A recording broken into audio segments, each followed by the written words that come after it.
All right. Good evening, ladies and gentlemen. Welcome to this week's edition of Roundabout Sports presented by Interstate 70 Sports Media, where our passion is our profession. And also brought to you in part by Filthy Games Room, located in St. Charles, Missouri, off Newtown Boulevard. We'll be talking more about Filthy Games Room later on in the show. Thank you so much. It is finally cleared up outside, but it's been a rainy Wednesday, May 22nd, 2024. I'm the Maestro Jeremy Carpin. Alongside me is Ryan K. Boman. Ryan, how's it going this week? How you doing, Jeremy? It's always good to join you. Always good joining you, my friend. So, first off, I want to get it out of the way, folks. You can find us on Facebook, on X, on YouTube at the Interstate 70 Sports Media YouTube channel. You can find some of Ryan K. Bowman's amazing work at heavy.com and totalapexsports.com, as well as with interstate70sports.media. I And also you can find behind my me, book on Amazon, Pop Music and Peanut Butter. You can find it you on can also buy Amazon, his book. Barnes & Noble, And everywhere. speaking of books, I do want to, I know they're a little bit in the glare in our background, but I want to talk about the book For the Love of the Show by Dr. Jeremy Housewright, the good doctor himself. Had the pleasure of seeing him a couple days ago at SICW Fan Fest in St. Louis. And also about St. Louis Sports Memories by the great Ed Wheatley. So be sure to get those books wherever books are sold. So today is a historic moment happened for the 2024 St. Louis Cardinals. And you may be wondering, folks, what exactly was it? Well, it's quite simple. They got a sweep. For the first time all season long, the Cardinals swept the team. And I don't know about you, Ryan, but I did not have the Baltimore Orioles on the bingo card of who the Cardinals were going to sweep. Well, no, you wouldn't think that. I mean, Baltimore obviously coming off a big year last year, and they're a very loaded, talented team. But we saw it, and actually, I believe there's a Post-Dispatch story, and I'm not sure which one of the fine writers wrote about it this week. But this past week, they were talking about how the Cardinals have had so many opportunities to close out a sweep, and they always seem to lose that finale game. I got to tell you, I mean, throughout this series, it's not pretty. Sometimes they're winning a lot of ugly games, but so far they're proving me wrong because I thought that it was going to be a total nosedive with the way the season started. I thought just the compounding injuries was really going to flatten this team out.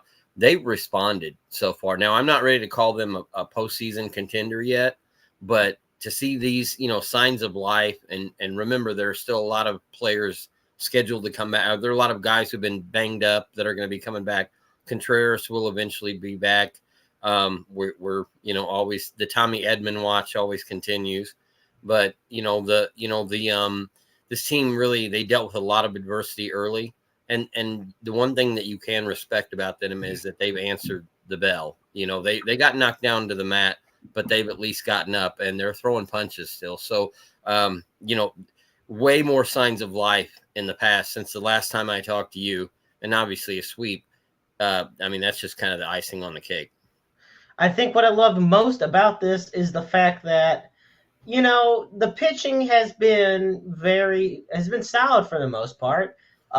We didn't expect guys like Lance Lynn and Kyle Gibson to really be the shining stars, not named Sonny Gray, of course. Sonny Gray's by far been the best pitcher on the team and one of the best pitchers in baseball this season. But Kyle Gibson and Lance Lynn have done their job very well, I will say. And, even though it was John King that got the win today because Kyle Gibson was pulled before the Cardinals were able to break the tie, I think it's a fresh start. The biggest thing was getting the bats going. Mason Wynn being back in the lineup is the biggest difference maker for me.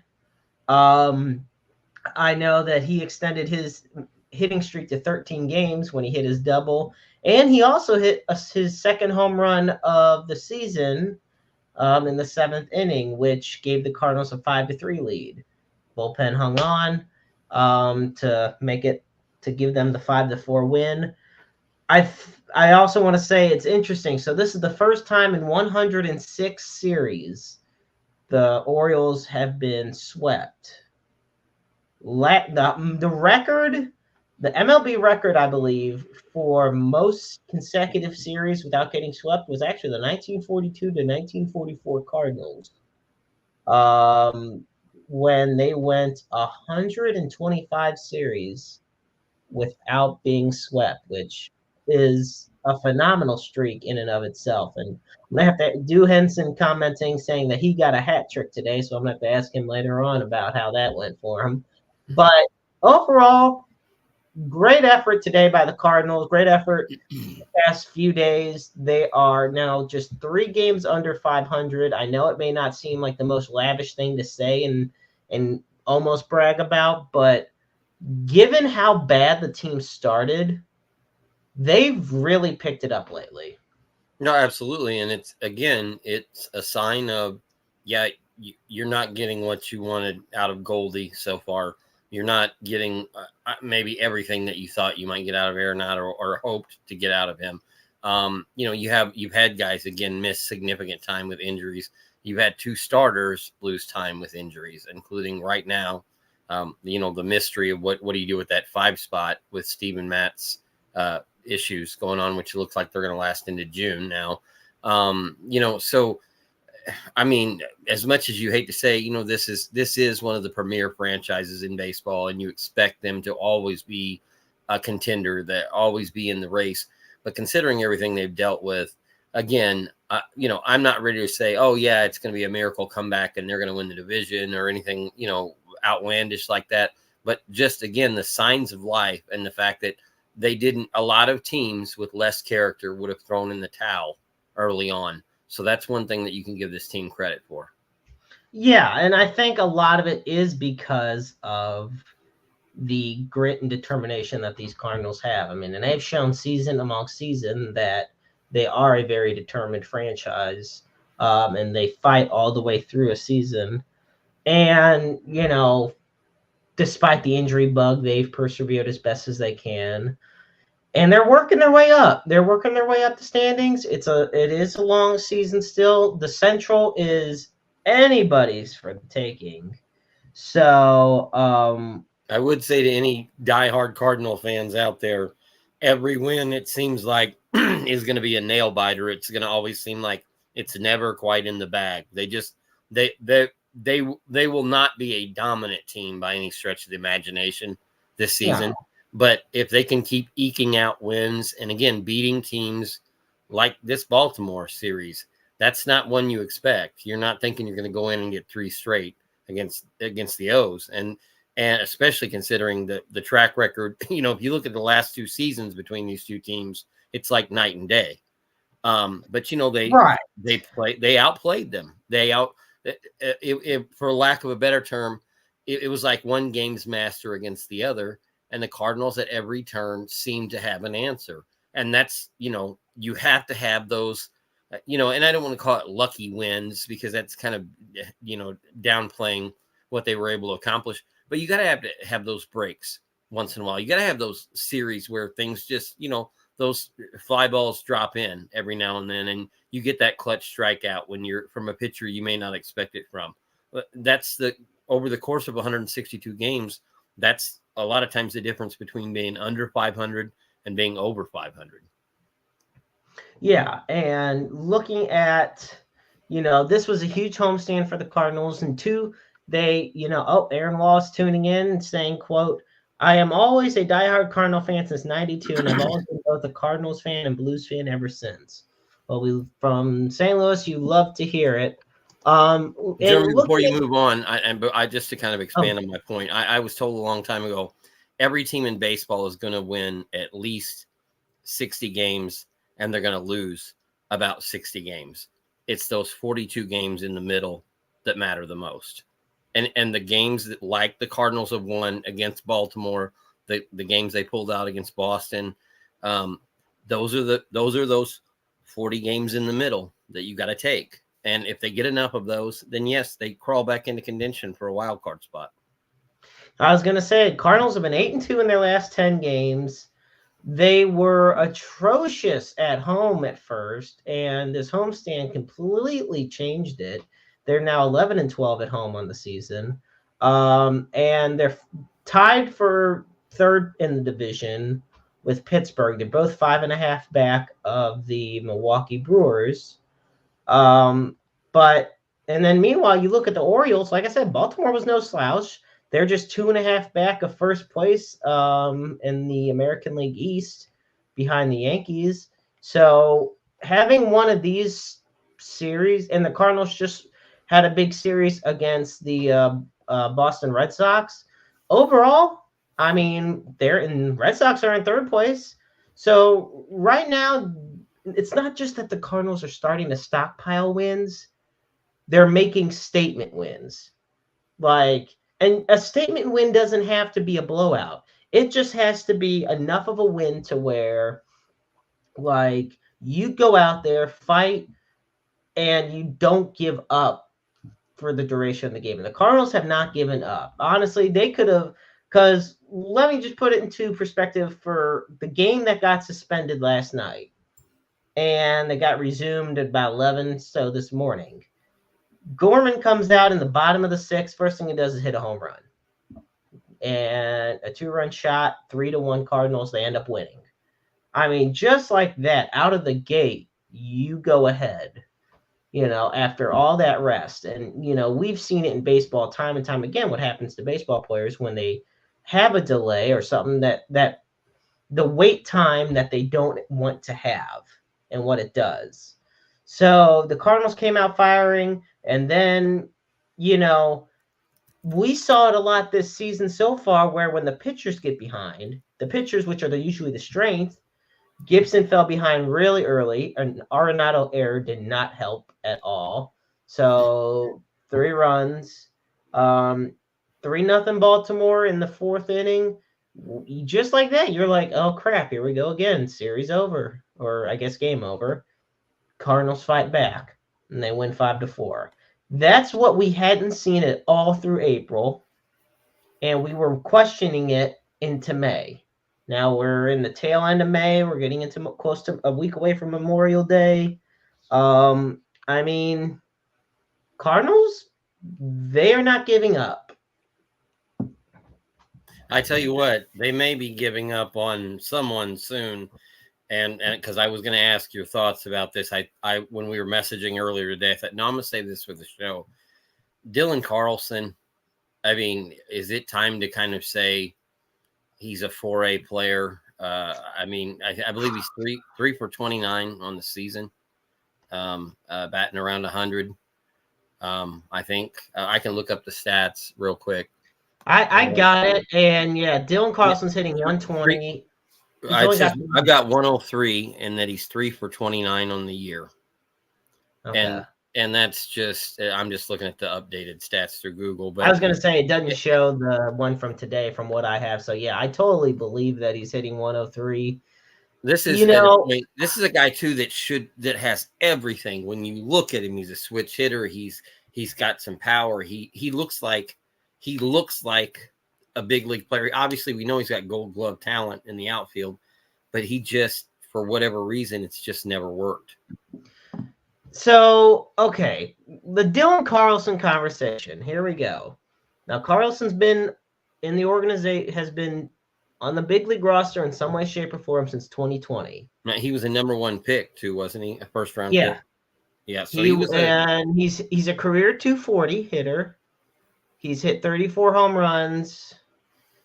His OPS is 710 for those that are big analytical fans out there.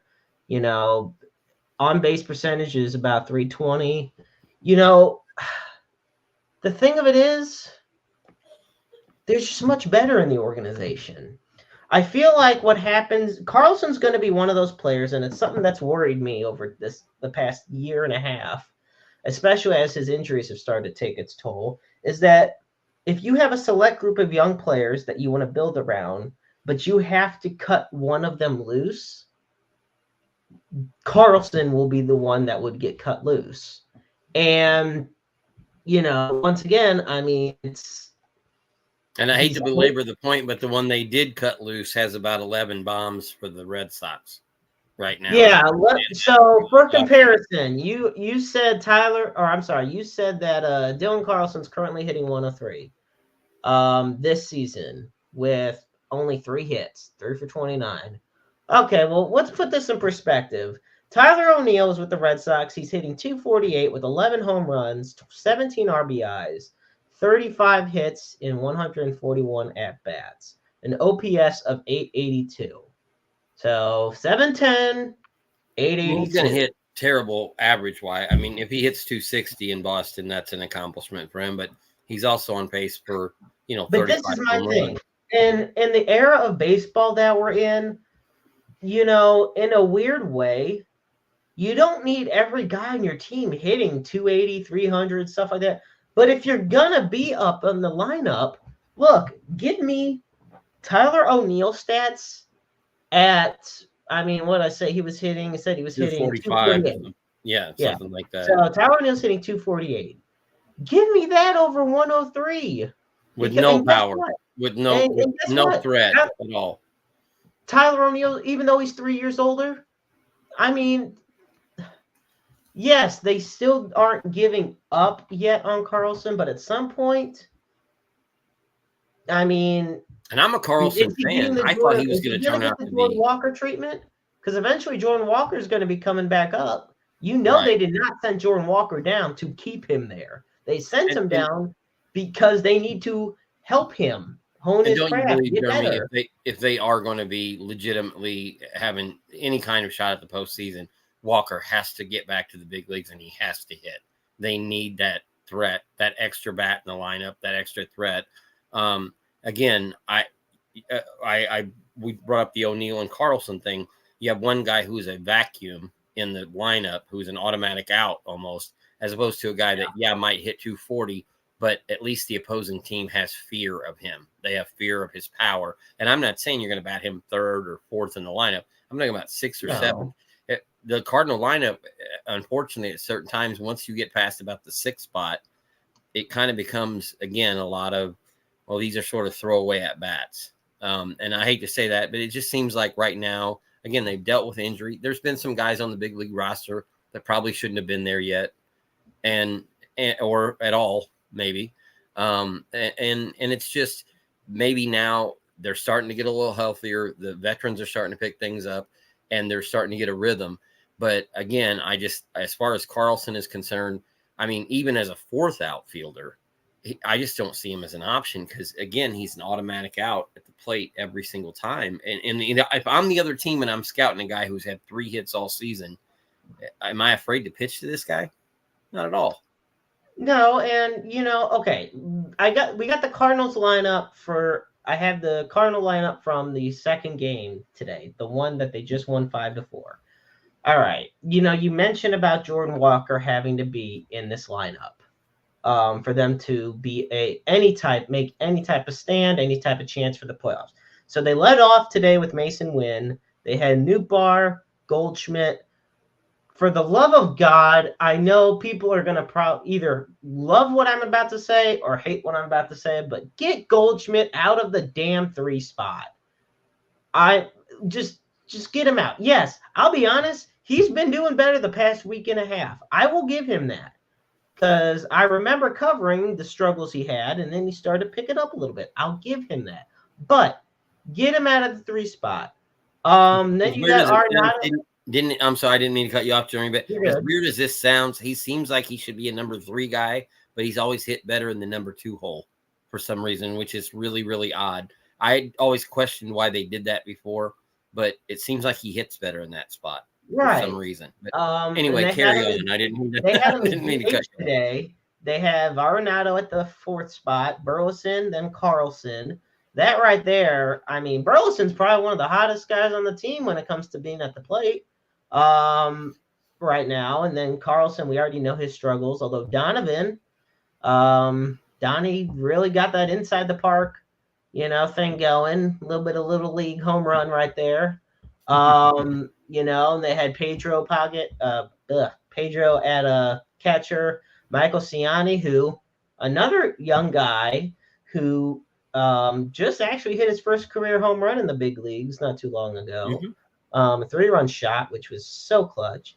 And then, of course, you have Gibson starting. But I look at this lineup and I'm saying, put Walker. Now, just imagine that whole lineup I just told you, but Jordan Walker's in Dylan Carlson's spot. Then And you he's got hitting. Burleson, Walker, then Donovan. There's just something a little bit, and I know they would switch it around, but there's something a little bit more. I don't even know how to describe it. I guess you could just say intimidating having that trio than having Carlson. And it's sad, and it's because Carlson's a good guy. He's a good fielder, but Something's going on at the plate lately. something's going on at the plate, and it's really, it's bad.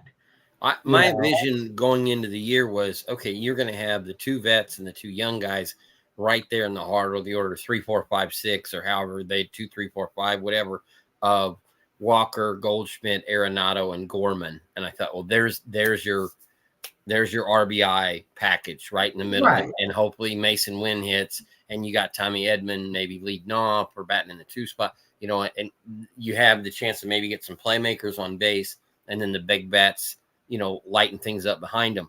But it's just not. They've just really, to be honest with you, to be totally fair to this team, they haven't had their entire team together yet No. this season. Edmonds still out. The position they're in right now. Was out. Contreras, yeah. They've been giving Gorman a lot more rest, but Contreras is injured. He's going to be injured till at least July. We don't even know when Tommy Edmonds coming back. We really don't know when. And that's a huge spark plug in the lineup, and a guy that can play so many. I know they were originally projecting him to be the center fielder, but at the same time, he's a guy that can start a game in center field and end up finishing it at second or third or shortstop or left field. He's such a versatile player who can kind of do a little bit of everything at the plate as well. Not a whole lot of power, but he can give you that surprising pop every now and then. I think this lineup's really missing Tommy Edman a lot more than I think a lot of Cardinal fans realize. No, absolutely. Meanwhile, on the other side of the state of Missouri, what's funny? Imagine being. I actually kind of feel bad for the Royals because they have one of the best records in baseball. They have won, I believe, 19. They've won 17 of their last 26 games. They're 8-2 in their last 10. They are 21-8 at the, and they're still 1.5 games behind Cleveland for first in their division. But I'm going to be honest. My surprise team of the year, and it has to be in the best of ways in this regard, 1,000% the Kansas City Royals. I will say this as a guy who was a lifelong Cardinals fan, and I've been programmed to supposedly hate everything Kansas City. I also lived out that way for a while, and I love the fact that the Chiefs have had so much success, and happy for all my friends out in KC that the Royals are also having success, and they have done it the right way. They have built that organization through some young players. I will say this right now. I am so impressed with Bobby Witt Jr. I think he's one of the most elite young out of the young players in the game. He's among the elite, and he just keeps getting better and better. Obviously, a fantastic catcher there. It's really they put together a solid nucleus. I'm so happy for the Royals. Again, that's a franchise that I as a small market team ourselves, because let's face it, St. Louis, the market gets smaller and smaller. It seems like all the time.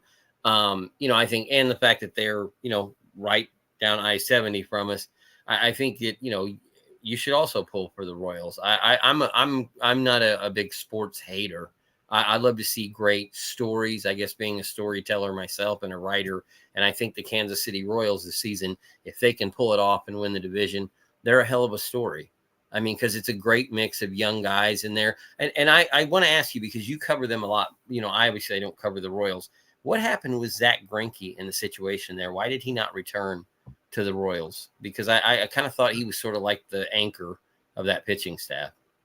I do want to say what's interesting is there is rumors going around that they might be the Cardinals might be interested in Zach. I've heard that. I saw that in Sports Illustrated. I'll be covering that a little bit later on I-70 Sports Media. But I will say, I mean, I think it was them wanting to take a direction of getting younger in the rotation, arguably having a 40-year-old. Um, Zach Greinke's always going to be a legend in Kansas City. Like, nothing's going to change that. I was fortunate that the game my dad and I saw last year, Zach Greinke was the starting pitcher, and the Royals won the game. But I think with so many great prospects in the minor league system, on top of some of the moves they made in the offseason, unfortunately, as great as Zach Greinke is, it's just this, and I hate saying this, but it is true in this regard. Was a business decision. I don't know why I don't like that it's business when it's sports, but from the logistics of it, it was them wanting to move on to the youth, and it's paid off like amazingly. Royals have a top 5 rotation in baseball, top 5 ERA. I mean, they are one of the best teams pitching in baseball right now. And they have great hitting to complement it. So, and I mean, I think a great example is how today Cole Reagans, he struck out his career high 12 batters. He just set a career high his last start, but now he just set a new one. Freddie Fermin drove in 3 runs. Royals sweep the Tigers. Kansas City won 8-3. I think it's fantastic, seeing the improvement that they've made, with their team. I definitely do see that. Oh, excuse me.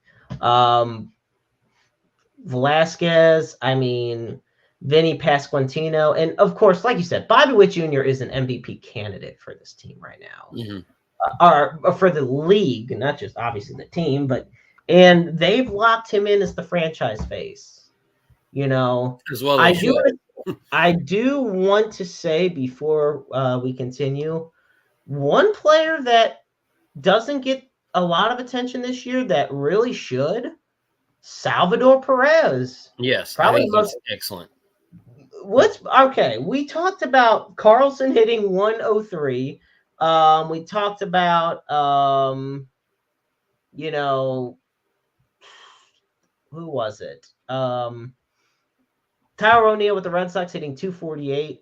Salvador Perez is 34 years old. He just turned 34. He's hit 9 home runs. He's hitting 343 for the Royals. 343. And underrated with 39 RBIs, mind you. And if you ask people who's the best at that position, it would take them 3 or 4 tries to come up with his name, probably. Yeah, I mean, fantastic. Because he's always been. To me, he's the definition of great but not elite. That's my thing. He's never been the top catcher in the league, like a Buster Posey or Yadier Molina or Joe Mauer was. But Salvador Perez has always been great. And, World Series MVP, he's a huge part of the city, the franchise. And so, yeah, just fantastic seeing the Royals, how they're doing. Obviously, I would love for the Cardinals to be, 32-19, but,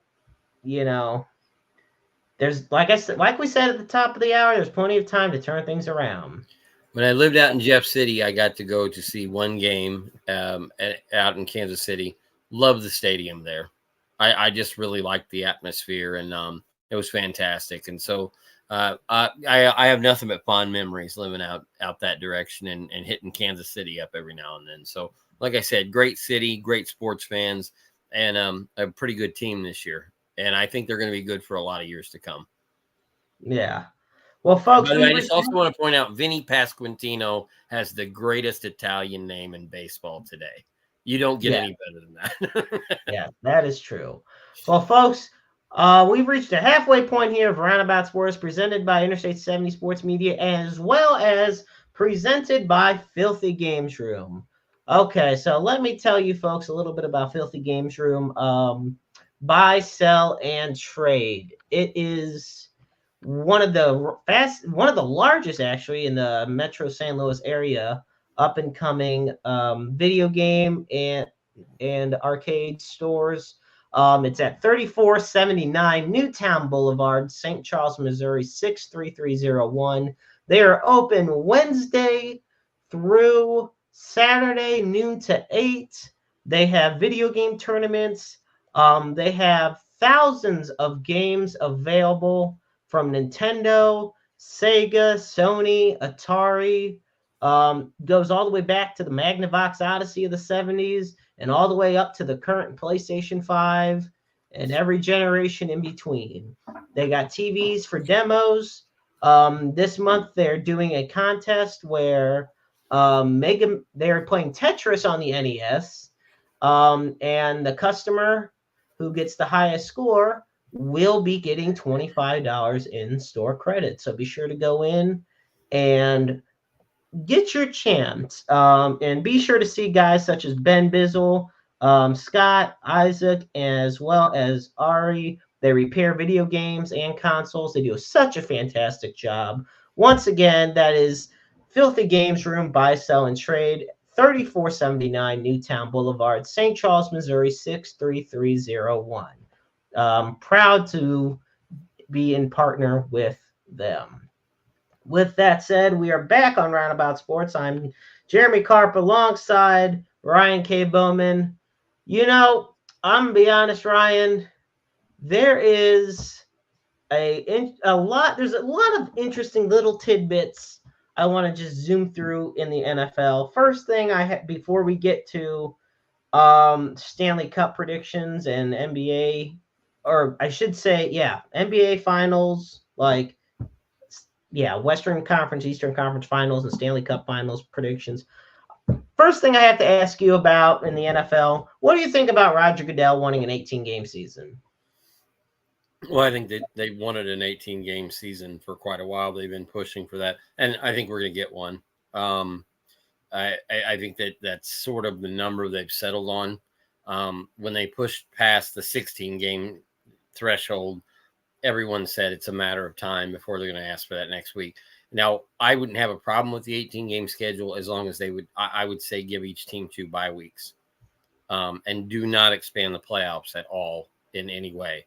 The playoff system is fine the way it is, but an extra week of regular season football, I mean, there's a lot of factors that go into that, which have to do with television networks and gambling partnerships and a whole lot of other factors besides just, hey, we want to play an extra game.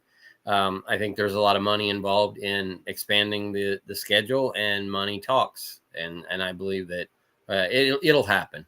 Goodell is, I believe, the most powerful commissioner of any of the 4 major sports leagues. So if he has that on his agenda, then it's going to go through. What are your thoughts on the 2026 NFL draft being held in Pittsburgh? I know next year's is going to be held in Green Bay. Well, I mean, I'm a Lions fan, and obviously this year's draft was held in Detroit, which I thought was kind of cool. Oh, that was historic. Absolutely. You know, especially coming off the season they had where they were on the threshold of going to their first Super Bowl ever. And you know, it's a long suffering, it's a hard life being a Lions fan. So, you know, for them to actually be, you know, flying high and hosting the draft. I love the idea that it goes from city to city now. For so long, it was in New York, you know, every year. And I like the fact that now they make an event out of it. Obviously, it's become a week-long thing instead of a couple days. It used to be, I guess, Thursday and Friday or something like that. It would go on, you know, for a couple days. Now they stretch it into, you know, basically it's a week-long event in the city where it happens.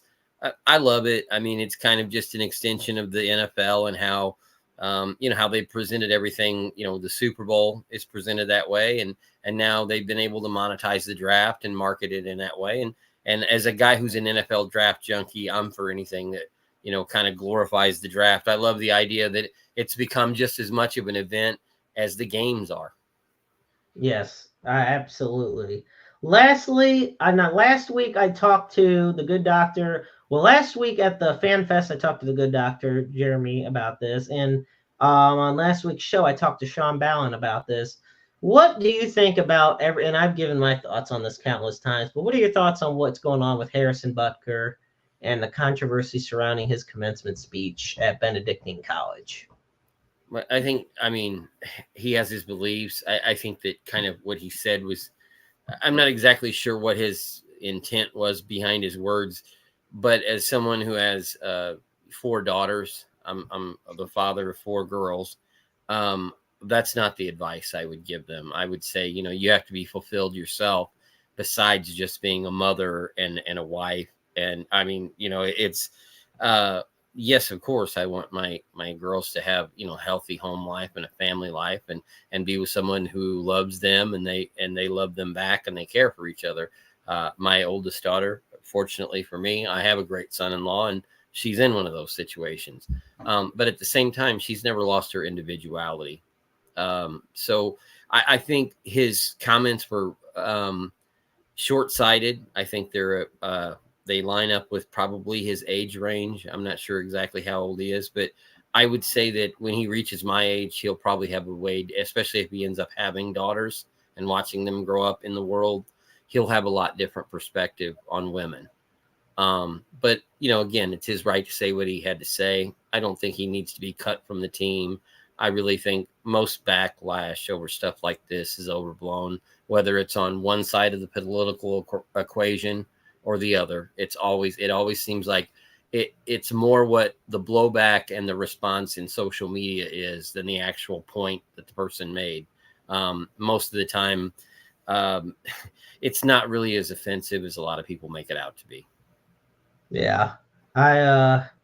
Like I said, I gave my thoughts on it last week. I mean, yes, he's entitled to say what he wants, what he feels that he says. That doesn't necessarily mean that I agree with it, nor do many others. I don't either. And again, I hope when I express my point as being a father and saying I'm older, Right. That's a short-sighted thing that I think a very young man who hasn't seen life for what it is yet would say. I think that in 20 years, he will regret having made that statement. Yeah. Moving on now from the NFL to the UFL, I do want to say we got some great news, at least on our end here, Ryan. That is for the first time in their illustrious 3-year history, with a couple COVID breaks in between, the St. Louis Battlehawks are playoff bound. They beat the DC Defenders this past Sunday. 26-21. I almost forgot the score, but yeah, they won 26-21. They did it without Marcel Aitman. They did it without AJ McCarron.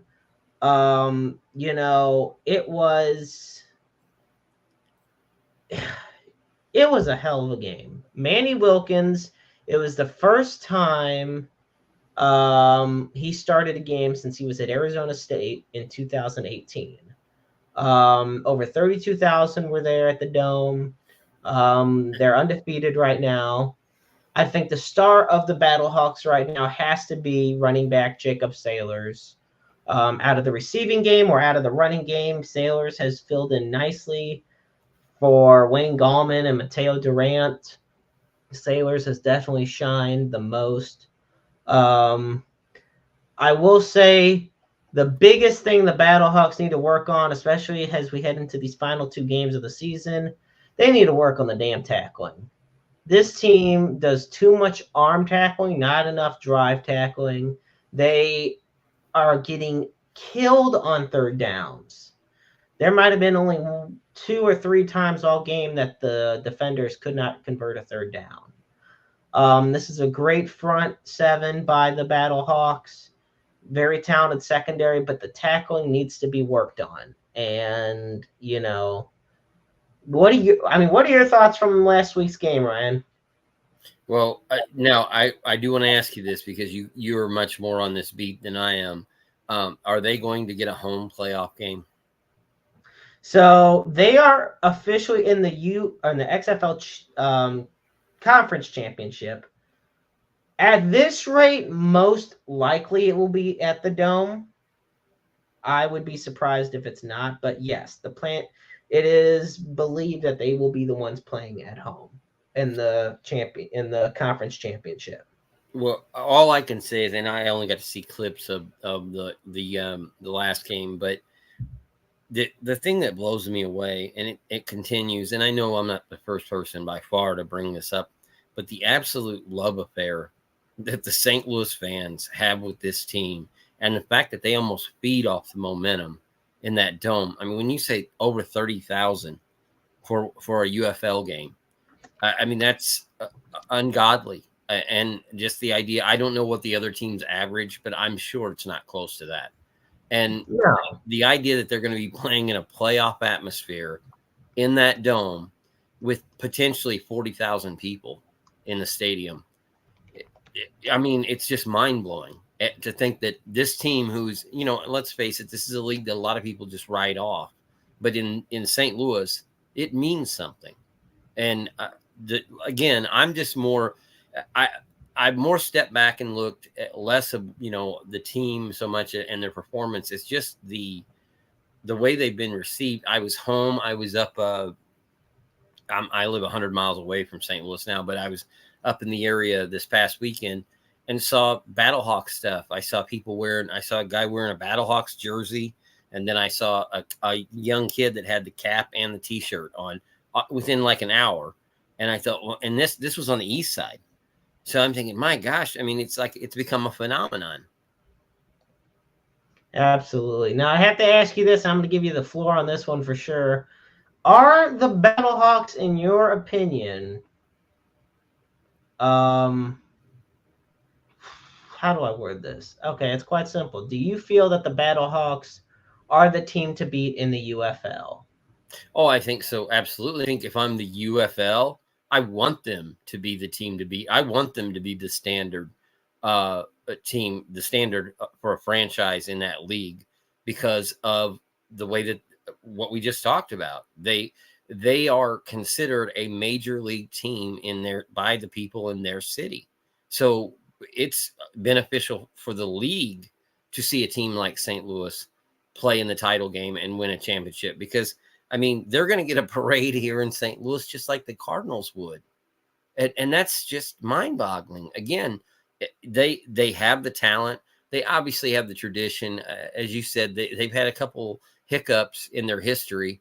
But the one thing that's stayed consistent in the whole time is that they've consistently been winners on the field, and they've consistently had a pack of rabid fans backing them up the whole way. They are the absolute model franchise for this league. And if I were the people in charge, I'd be rooting. I want that on national television. I want that as the reflection of what my league is. I want that as this is the atmosphere of our league. Well, yeah, and right now the Battlehawks have the second most points scored in the league. Right now, you got the Birmingham Stallions though, at 8-0. They have not lost the game this year, so they're arguably the favorite, and they've beaten the Battlehawks. And they did just it was 2 weeks ago, correct? Yes, 2 weeks ago they beat the Battlehawks.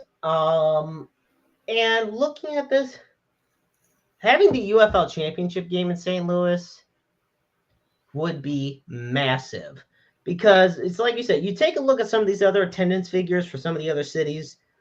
The attendance has gotten better as the season's progressed for some cities like Birmingham, Memphis, and I believe even out in San Antonio.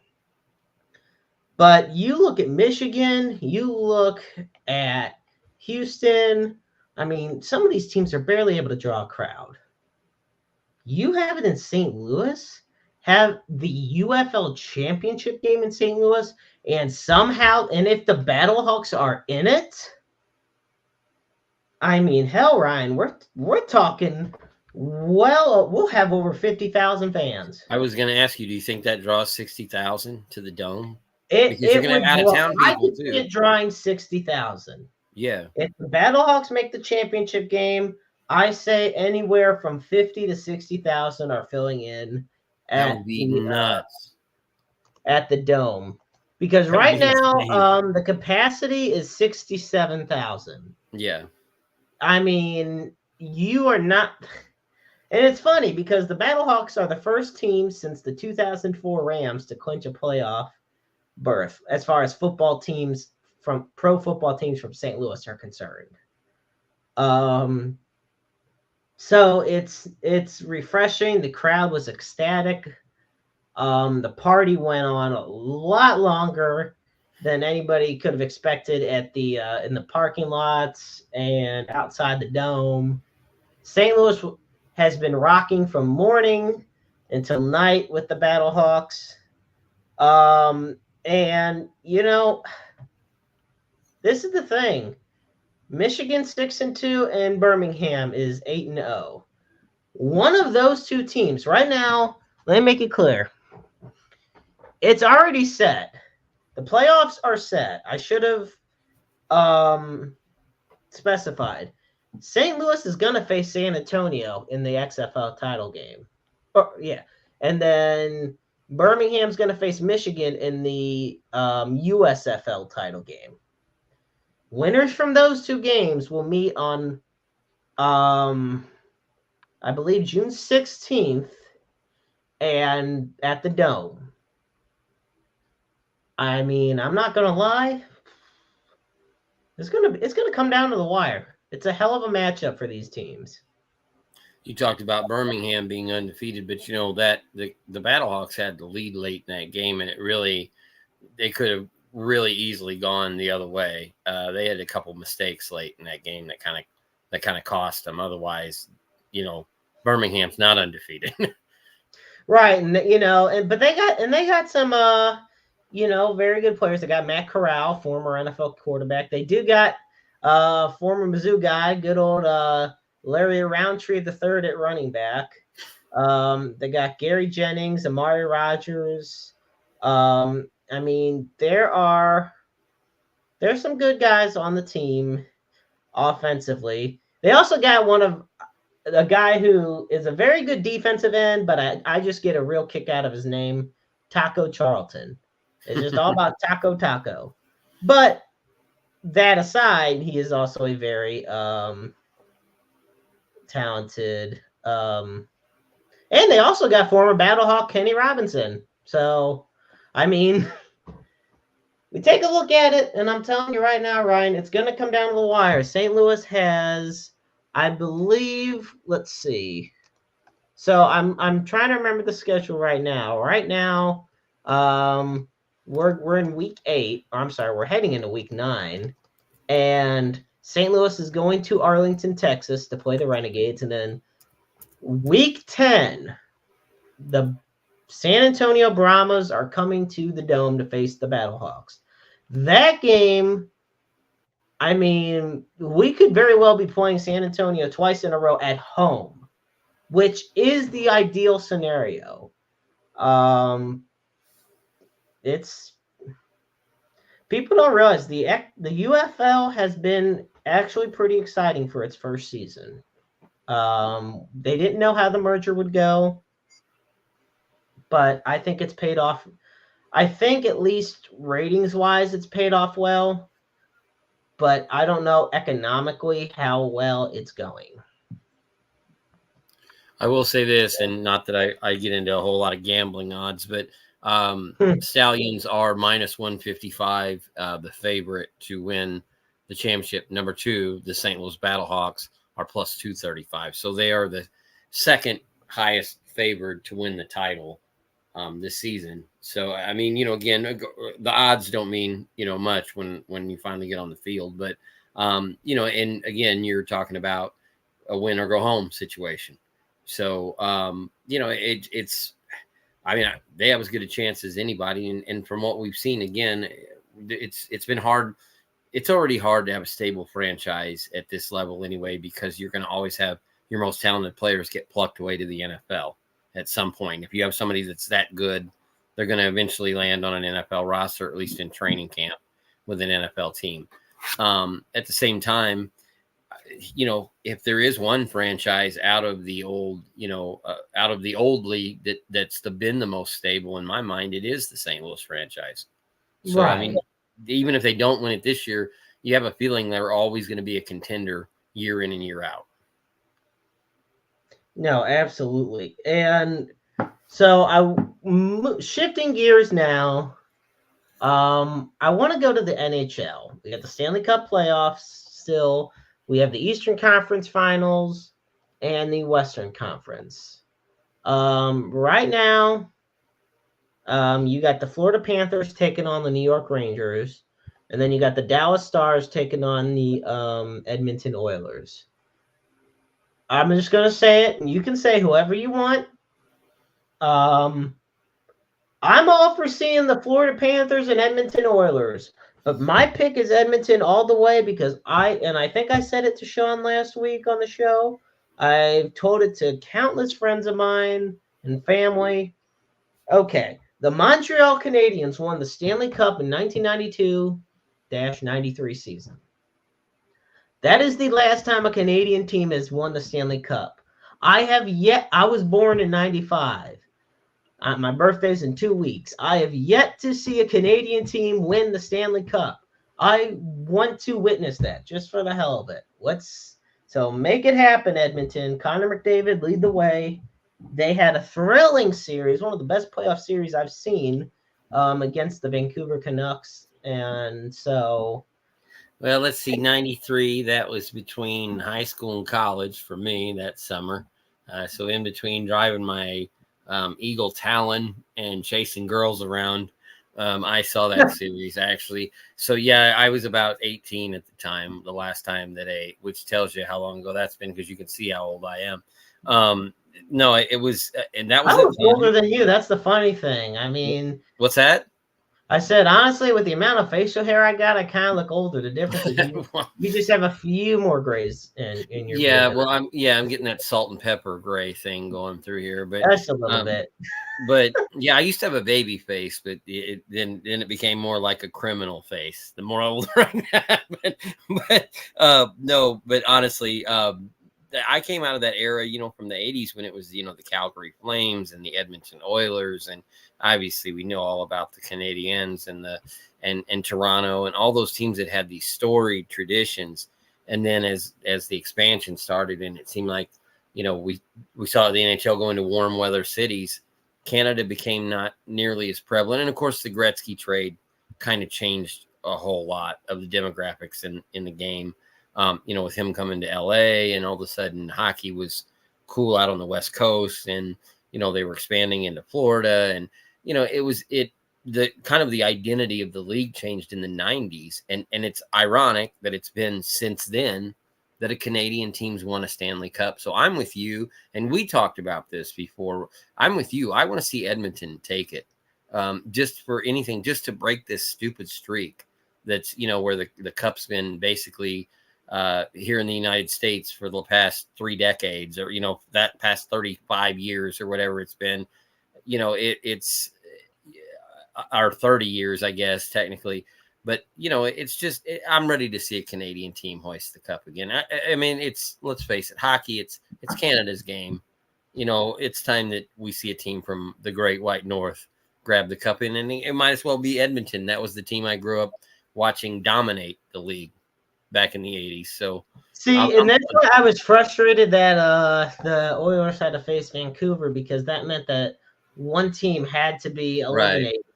I was like, look, if we could get 2 Canadian teams in the Western Conference Finals, we at least have a shot. And I'll be honest, Toronto once again screwed themselves, choking away against Boston. But, that's the Toronto Maple Leafs for you. They've been botching things up since the 60s.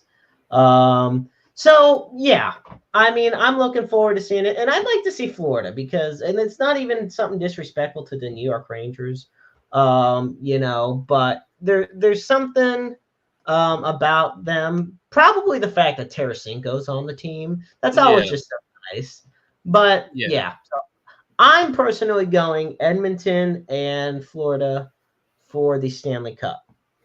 So that's what we're looking at. We'll see how that unfolds. So, with that, we are going to our last thing we're going to do is talk about the NBA playoffs. Okay, so once again, now, much like how the Stanley Cup are in, I guess, the conference finals, if you will. Well, we got the Eastern Conference Finals and the Western Conference Finals. For the Eastern Conference, and if Andrew Henson's still tuning in, I know he's going to say go Celtics, but we got the Boston Celtics taking on the Indiana Pacers. And in the West, we have the Dallas Mavericks taking on the underdog Minnesota Timberwolves. What are we thinking right now, Ryan? Well, I guess sentimental reasons. I've always kind of had I guess going back to the Garnett days, sort of like the Minnesota Timberwolves franchise. So I'm really, really hoping, and I'm a guy who roots for players in the NBA more than teams, and I really like Karl Anthony Towns. I'd love to see him get a ring. Unfortunately, I don't think it matters because whoever gets to the finals from the West is going to run into a buzzsaw from Boston, led by our own Jason Tatum, who is basically, I mean, at this point, I think they're the team. Boston, unfortunately, is the team to beat in the NBA finals. I don't see anybody really stopping them, but I would love to see Minnesota get just number one, the franchise has never had an NBA championship before, and they've got a few guys on the team that I really respect. So I'm kind of pulling for them. Sentimental value is with Minnesota, but my heart goes to them, but my brains tell me it's Boston. I can't stand Boston. I can't stand the Neither team. can I. I can't stand the fans. Boston, there's some interesting, I will say, I mean, got some interesting history. Beautiful downtown, but when it comes to sports, Boston can piss right off. With all that said, I mean, do we really think any of the other three teams are going to beat the Boston Celtics? No, not in a long series. In a 7-game series, in a best of 7, I mean, the Boston Celtics this year went 64-18. Now, I will tell you why I think Boston will win the finals. I'm going to do it in one number. I'm going to give you one number, and I'll tell you why afterwards. The number is 4. 4 is the number of home games that Boston lost this year. Boston went 37-4 at home this year, Ryan. So you take a 7-game series, and they have the best record in the league. So a 7-game series goes in favor of Boston. You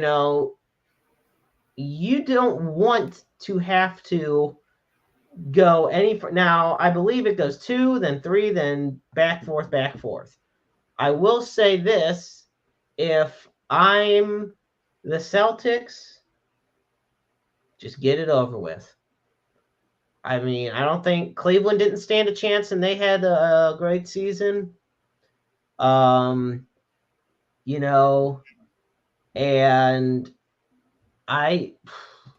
Miami definitely didn't stand a chance.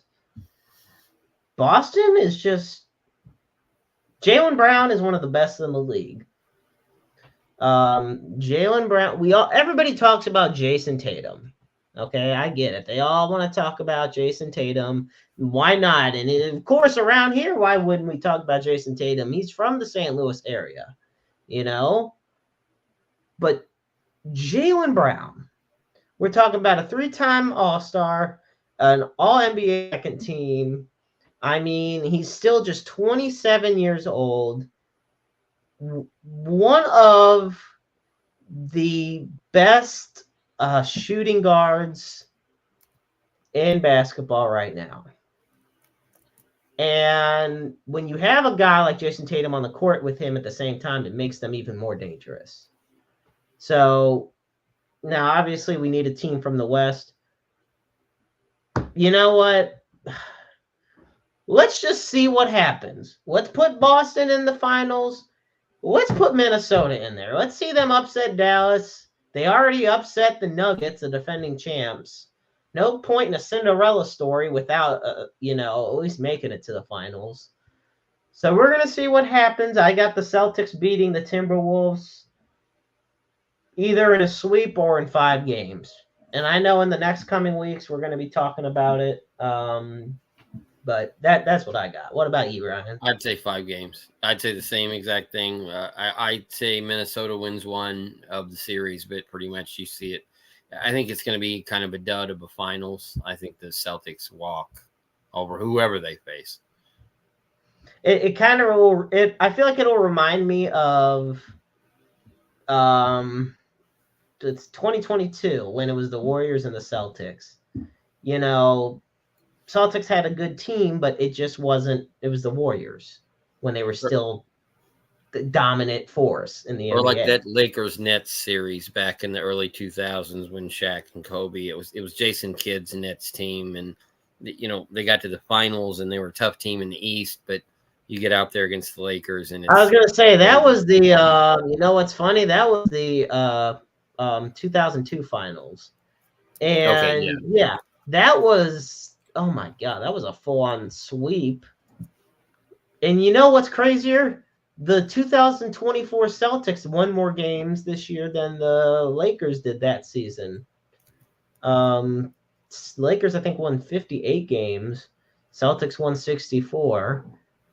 So yeah, I don't expect it to be a thrilling finals by any stretch of the mean, but who knows? We've seen crazier in sports.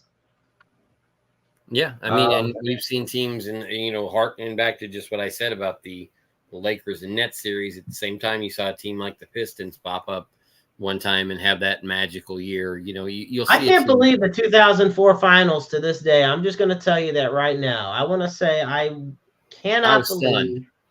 Yeah, that was just an absolute, I to this day, I still can't believe that happened. And what is crazy? It was the same week that another series I couldn't believe actually happened, and that was when the Lightning beat the Flames in the Stanley Cup. Yeah, man, we're showing our age now, dude. Both the Lightning and the Pistons were owned by the same guy. Bill Davidson, I think, back when you could actually own multiple sports franchises. So yeah, no, we'll see what happens. But folks, we're going to start wrapping it up here on Roundabout Sports. I want to first, before we leave, I want to thank Ryan K. Boman. As always, you can catch his amazing work at heavy.com as well as totalapexsports.com and Interstate 70 Sports Media. I want to also throw up a big shout out once again to our sponsor, that being Filthy Games Room, located at 3479 Newtown Boulevard in St. Charles, Missouri. Let me tell you, folks, has one of the largest, not the largest selection of modern and retro video games in the St. Louis metropolitan area, and at some of the most flexible and negotiable deals you could find. They got a great patron program. I did not get a chance to mention the patron program, in which you could actually get up to 10% off all purchases of games. They have monthly tournaments. Each member of the amazing staff there also has their own recommendations for games to purchase for the month. You have multiple TVs set up as well for testing out games, as well as a bunch of vintage arcade machines at the entrance of the shop. But there are thousands of titles from Nintendo all the way through Sony, Atari, Sega. We'll even go through some of the obscure TurboGrafx, Magnavox Odyssey. I mean, hell, I've seen a lot. Sega Master System. Whatever the case may be, and they are also very negotiable and fair when it comes to their trade values. But definitely be sure to check them out. Ben Bizzle does a fantastic job running it, as well as Scott, Isaac, and Ari. Such a friendly staff, an amazing group of people and friends. So yes, please check out Filthy Games Room, proud partner and sponsor of Interstate 70 Sports Media. You can find us on Facebook as well as them on Facebook, but you can find us on Facebook at Roundabout Sports and Interstate 70 Sports Media. You can find us on X. You can find us on the official I-70 Sports Media YouTube channel and on our website at interstate70sports.media. We're going to close the show, as always, by putting up the NAMI helpline, the National Alliance on Mental Illness. And for that line, you dial 1-800-950-NAMI, 1-800-950-NAMI. It is the nation's largest grassroots mental health organization dedicated to building better lives for those who struggle. And of course, we put up the suicide and crisis lifeline at the bottom of our screen. And for that, whatever the case may be, dial 988. The line is open 24/7, 365, 366 on leap years. That line is 988. Understand that you're never alone in this world, and there's somebody out there who always loves you and cares about you and wants nothing but the absolute best for you to succeed and thrive and live the life that you truly deserve to live. We all go through our struggles mentally, physically, emotionally, but that doesn't mean they have to be traveled and dealt with alone. And you could also be the listening eyes and ears for somebody out there as well. Once again, I want to thank Ryan Boman for joining me. Join us next week as Kenny Strode will be my guest co-host, and Bob Underwood from the St. Louis Football Cardinals Historical Society will be our guest. And we are also having available slots. I will say we've just added a special guest for June 19th, Wednesday. That'll be Tyler Cooley. So I look forward to that. But remember, next week, Kenny Strode and Bob Underwood. And I'm the Maestro, Jeremy Carpin. Remember, life is a book full of empty pages just waiting to be written in. Make your lives worth reading.